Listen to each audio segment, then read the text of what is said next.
शुकदेव हा व्यासमुनींचा पुत्र. जन्मापासूनच ज्ञानी आणि वैरागी. एवढा वैरागी की 12 वर्ष आईच्या पोटातच राहिला. का तर बाहेर संसाराची माया आहे, त्या मायेत पडायचं नाही. तेव्हा श्री विष्णूंनी स्वतः आश्वासन दिलं, तुला माया स्पर्श करणार नाही. तेव्हाच शुकदेवानी जन्म घेतला.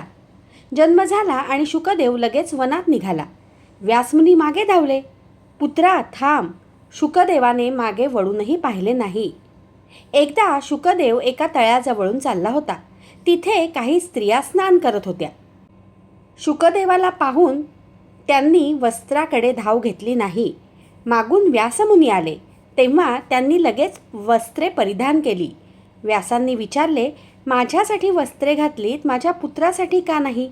स्त्रिया म्हणाल्या, तुमच्या नजरेत स्त्री पुरुष भेद आहे. शुकदेवाच्या नजरेत फक्त आत्मा आहे. एवढे ज्ञान, एवढे वैराग्य असूनही शुकदेवाने परीक्षिताला भागवत सांगितले. ते कशासाठी?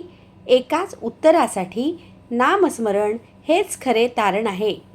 भागवताच्या शेवटी शुकदेव म्हणतो, ज्ञान असो, वैराग्य असो, सामर्थ्य असो, पण अंतरात नामावर विश्वास नसेल तर सगळे व्यर्थ.